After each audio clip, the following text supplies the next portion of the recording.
তখন বাজে রাত প্রায় 3:30। আর আমি তখন গিয়েছি রান্নাঘরে রান্না করতে। হ্যালো এভরিওয়ান, কেমন আছেন সবাই? আশা করি সবাই ভালো আছেন, আমিও ভালো আছি। আমি আজকে বাহির থেকে শপিং করে এসে এত টায়ার্ড ছিলাম, আমার কোনো কিছু করতে ইচ্ছা করতেছিল না। তার মধ্যে বাসায় আমি একাই ছিলাম, আমার রুমমেটরা কেউ ছিল না। একা একা থাকলে তো আমার আবার অনেক ভয় করে, আমি আবার রাতের বেলা ঘুমাইতে পারি না।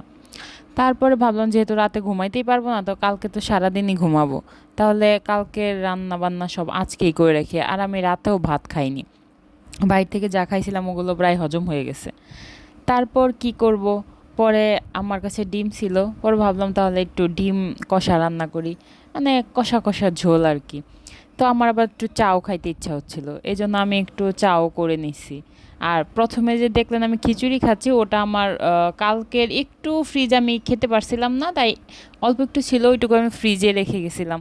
তাই ওইটুকু খিচুড়ি আমি একটু গরম করে আবার ওই সময় চা খাওয়ার আগে একটু খিচুড়ি খাইলাম, কারণ আমি কিছু খাইছিলাম না।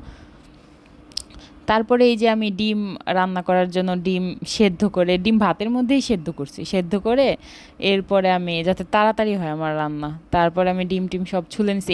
আজকে ডিম ছুলতে এত বেশি কষ্ট হয়েছে, ডিম মনে হচ্ছিল যে রাবারের ডিম, মানে খোসা থেকে উঠতেছেই না। কি যে মেজাজটা খারাপ হচ্ছিল আমার। তারপর অমনি আমি ছুলছি অনেক কষ্ট কইরা। তারপরে এই যে আমি আলু আর পেঁয়াজ একসাথে সুন্দর করে একটু ভেজে নিচ্ছি। আলু আমি আগে থেকে সিদ্ধ করে নিচ্ছি, কারণ আমার আগে থেকে সিদ্ধ না করে নিলে পরে আমার সিদ্ধ করলে ওইটা আমার ভালো লাগে না বেশি।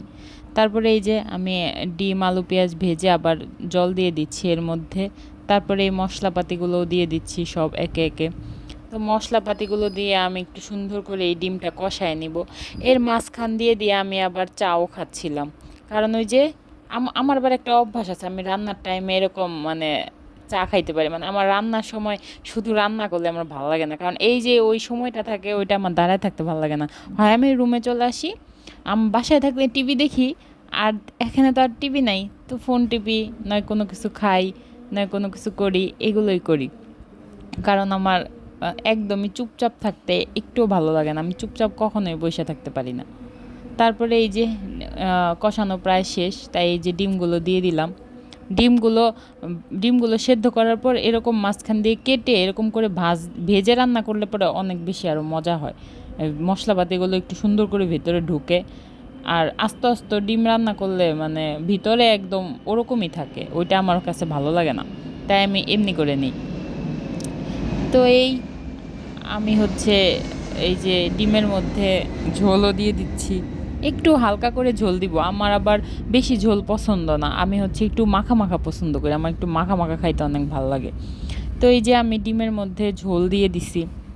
তো ঝোল দিয়ে দেওয়ার পর আমি আবার একটু চা খেতে যাব। তো আমার আমার ঝোল একদম প্রায় কমপ্লিট, এখানে আমি আর একটু জল দিয়ে দিচ্ছি ঝোলটা কমপ্লিট হওয়ার জন্য।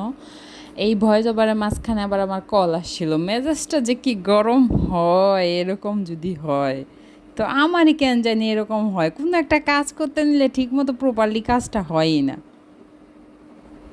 তো এই যে আমি আমার তরকারি রান্না করা শেষ, তো পরে ভাত বেড়ে নিচ্ছি। এই কয়টা বাজে জানেন? তখন মনে হয় 4:30 বাজে, ওই তখন আমি ভাত খাইছি, মানে কি বলবো। তো ভাত বেড়ে রাখছি, এখন ঝোল হতে হতে আমি এই যে আমার চাটুকু শেষ করে নিচ্ছি। আমি 1 মগ চা বানাইছিলাম, অর্ধেক খাওয়া শেষ করছি ওই রান্না করতে করতে, এখন এই যে ঝোল হতে হতে আর পুরো অর্ধেক খাচ্ছি। তো আগে তো আমি আরও বেশি বেশি চা খাইতাম, এখন একটু কমাই দিছি, যেহেতু সারা রাত ঘুমাবো না, জাগবো। আমি 6:30টার সময় ঘুমাইছি, আমার রাতে এত ভয় করে, তাই এই যে আমি চা খাচ্ছিলাম। তারপরে এই আমার তরকারিও হয়ে গেছে একদম পারফেক্ট।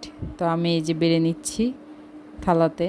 তো সবার ভিডিওটা ভালো লাগলে প্লিজ লাইক কমেন্ট শেয়ার এবং আমার পেজটাকে ফলো করবেন, এবং আমার ইউটিউবে অবশ্যই একটা সাবস্ক্রাইব করবেন। সাবস্ক্রাইব করার সময় অবশ্যই পাশে ঘন্টিটা বাজায় দিবেন, ঘন্টি বাজাইতে কিন্তু ভুলবেন না।